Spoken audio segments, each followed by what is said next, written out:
শাকিবকে নিয়ে আমাকে নিয়ে সিনেমার কথা বলা হচ্ছে, যদিও আমি শাকিব খানের অনেক বেশি সংখ্যার সিনেমার নায়িকা, 72টা সিনেমা করে ফেলেছি, তারপরেও আমার সৌভাগ্যের হবে যে কখনো শাকিব খানের সাথে সিনেমা করার সুযোগ হয়।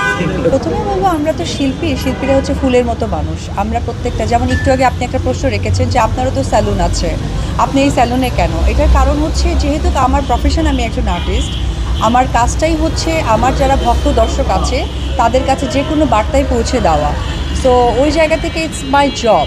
তো এই জবটাকে আসলে জবের জায়গায় যদি আমরা প্রত্যেকটা মানুষই নেই, বিভেদ সৃষ্টি না করে, তাহলে আমার মনে হয় যে শুধুমাত্র শিল্পীদের ক্ষেত্রে বিষয়টা অনেক বেশি স্বচ্ছ। আসলে এই বিষয় নিয়ে আমার কোনো মন্তব্য নেই, কারণ আসলে এই বিষয়টা মানে এই কারণেই বলবো যে আমি যেহেতু শিল্পী, এই যে আমি স্যালুনে এসেছি, আমি তো বলতেই পারি যে আমার একটি স্যালুন আছে, আমি কেন উদ্বোধনে আসবো। বাট সবথেকে বড় কথা, আমি অপবিশ্বাস চিত্রনায়িকা। আমার পরিচয় হচ্ছে আমার ফ্যান ফলোয়ারদের সাথে নিজেকে কানেক্ট করা।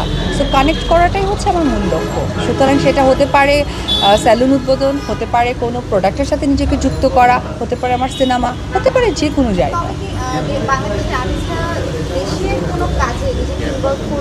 এই বিষয়ে আসলে আমি অবগত নই আপনার প্রশ্নটার সাথে।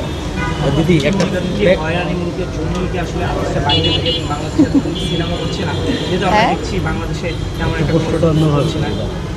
দিদি থাকে না যে ধরেন শিল্পীরা তো আসলেই সবার, সে রাষ্ট্রের থেকে শুরু করে সাধারণ মানুষ, ধরেন যখন যে গভর্নমেন্ট থাকছে আসলে তাদেরকে শিল্পীদেরকে বিভিন্ন রাষ্ট্রীয় প্রোগ্রামে আমন্ত্রণ জানানো। তো একটা প্রোগ্রামে একটা সরকার ক্ষমতায় থাকছে, তার প্রোগ্রামে গেলে আর এক সরকার যখন আসছে, তখন এই যে এইভাবে শিল্পীদের হয়রানি করছে, আসলে শিল্পীরা কি একটা গোষ্ঠী বা তারা কি সচেতনভাবে জিনিসগুলো করলে কি মনে হয় যে লাস্টে যে ইস্যুটা ঘটলো আর কি, মানে ঢালাওভাবে হত্যা মামলা দিচ্ছে শিল্পীদের সাথে, শিল্পীরা তো নির্দিষ্ট কারণে আমি একটা কথাই বলি, এখন যদি এখানে একটা সরকারি হসপিটাল থাকে আর সেখানে যদি মনে করেন ওই এলাকার মধ্যে একটি মাত্র হসপিটাল, আমি যদি অসুস্থ হই আমাকে চিকিৎসা নিতে যেতে হবে, তার মানে আপনারা আমাকে ব্লেম দিতে পারবেন না যে আপনারা কেন সরকারি হসপিটালে গিয়ে চিকিৎসা নিলেন।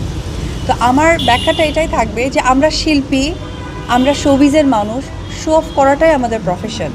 সো আমি এই কথাটাই বলবো যে আপনারা সকলেই অসম্ভব বুদ্ধিমান, আর আমাদের বাংলাদেশের আইনের প্রতি আমরা সকলেই শ্রদ্ধাশীল, আর আমরা গর্বের সাথে বলি যে আমরা আসলে বাংলাদেশি বাঙালি, যেটা আমাদের সবচেয়ে গর্বের বিষয়।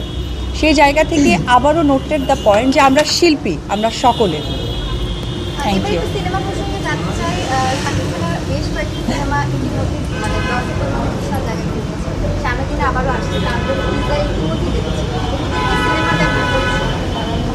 হ্যাঁ।